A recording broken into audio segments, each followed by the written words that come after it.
Hi guys, I'm Rhiann Edwards, a young adult paranormal and fantasy author, and today we're going to have an honest, in-depth look at finances.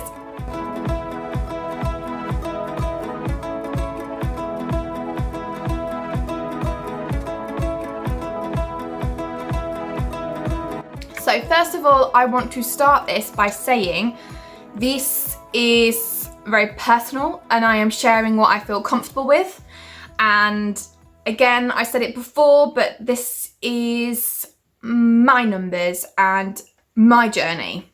So some of you will think, oh my goodness, is that all she's done? Some of you may think, oh, I'm glad I watched this video. I now feel good about myself, and very good. If that's how you feel, brilliant.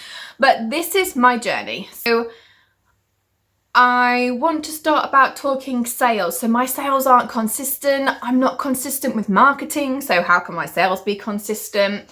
To begin with, I sort of just hoped that everything would sort of land nicely. And since then I've taken courses, I've been researching, I know a lot more now. And I'm just really happy to have the time to sort of move on. If you didn't see, my last video was about talking about why I left my job and what I'm hoping to do next. So in 2020, I'm not going to share the actual numbers yet. I will probably share that with you at the end of this year. But books that I sold between 2020 and then books that I sold in 2021, there was 110% increase in book sales in 2021. Now the numbers are still low, so don't think that's amazing, but I more than doubled my sales in 2021. I also only had 2 months where I didn't make any sales in 2021. One in April when I just had my daughter, so I wasn't doing anything. And then one in November, weirdly, when I was doing nano and posting a reel every day. But then in 2020, I had 5 months where I didn't have any sales.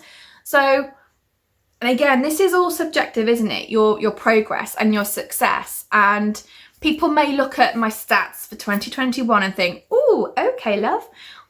But when I look at my progress, and maybe that's a teacher in me, we always look at progress. When I look at the progress in how many months I'm selling for and how many book sales I've had, I'm so happy with that. So that's just sort of books sold. So let's talk about money, because it's not just about money coming in, it's money going out. And full disclaimer, I have more money going out than I have coming in. Okay, let's get down to it. So I have a little spreadsheet here that I used from Sarah Cannon's Publish and Thrive course. When I took that, she had a whole bunch of spreadsheets that we could use for tracking our sales and data and taxes. Now, I don't make enough to worry about any of that yet, but I am trying to use those sheets and processes so I can get used to it now. See? Manifesting, thinking positively. Now, my expenditure, I actually think is quite low for an author, but there have got to be other people like me who just don't have the capital to spend loads of money on everything. So, okay, take this with a pinch of salt. I use things like Fiverr. Be careful with Fiverr, you can get burned, seriously burned, so be careful. I use things like Fiverr for book covers and editing. I know, don't shoot me, but I don't have the money to spend hundreds and hundreds of pounds on stuff. There's also other things that I've spent this year, things that I'm still not quite using. So at one point, I purchased Atticus, which was meant to be like a formatting software comparable to Vellum. Now, Vellum is only for Mac users, and I don't have a Mac. So this is sort of the answer to that. I did purchase it when it was in its beta phase, but it just wasn't working well for me. And I didn't have a lot of money, and that was about £100. So I asked for that money back, and if in the future it becomes really good and I get a lot of feedback from Atticus, then I may think about purchasing it. But to be honest, I follow Bethany Atazadeh on YouTube as well. She's another indie author, and she has a whole series about formatting books, so go and check her out because she's very good. And I liked the freedom of that, probably why I like publishing myself as well, indie publishing. So go and have a look at her channel and her videos for that. I liked following that because I had full control over all the little details in the front and the back of a book. So I paid for that and then got that refunded. Then you're talking about things you're probably expecting, so book covers, updates for those if it's been a while, editing, developmental editing, all of that jazz. Then there's also, I've been trying to include when I purchase things. So when I purchase equipment that I need, ink that I need, all that kind of stuff, I'm trying to include that as well. I also am part of a group called Lemon Friday on Instagram. They are social media for authors specifically, and I pay it's like a subscription fee. So every month I pay, I think it's about £20. And you get a whole load of pictures, but then also there's prompts, there's story templates, they do masterclasses. It's quite good. Or book art.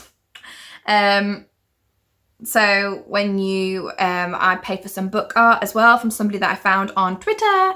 And then, you know, little props like for Halloween and for Christmas, I've put them in as well, although I will be not spending as much next year. And proofs when you want to look at your proofs. Also for a little bit of promotion. So I have done some paid newsletters. I did a £5 promotion, waste of time, waste of money. Oh, I've done some Facebook ads. Ooh, big failure. But again, I haven't spent as much time into that. I know there's courses you can take, so I might look into that. But at the moment, I'm not.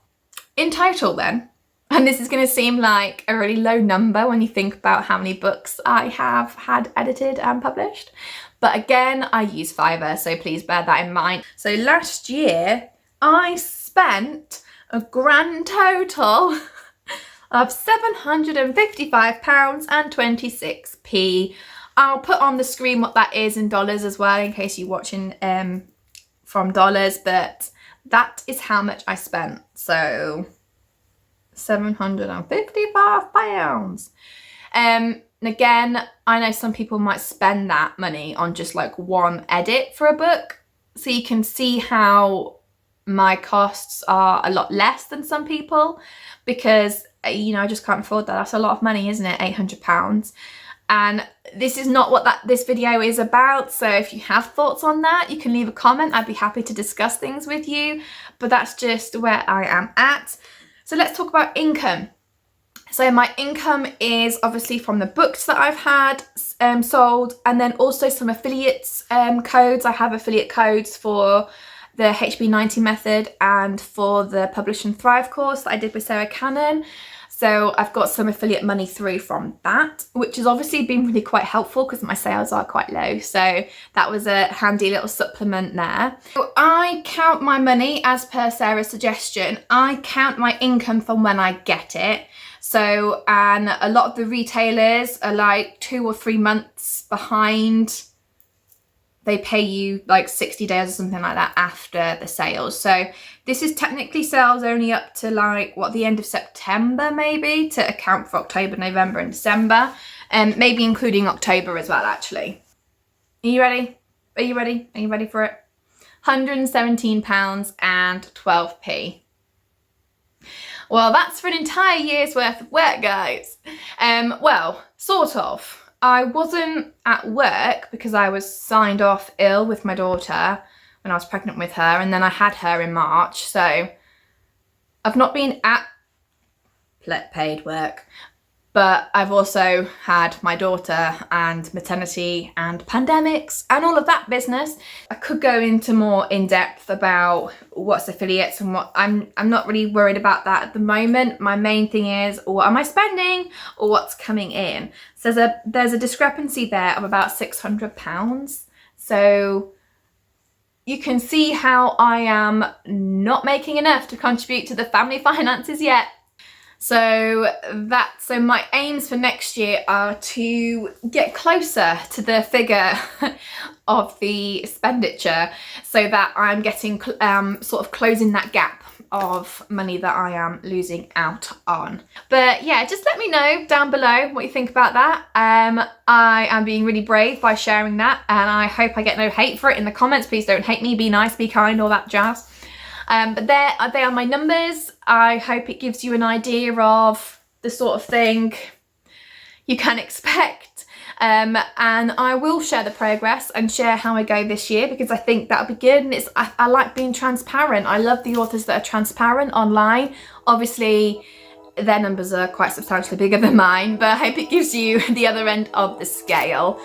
Okay, thank you guys for listening. Don't forget to like and subscribe if you enjoyed this video, and I'll see you next week. Bye.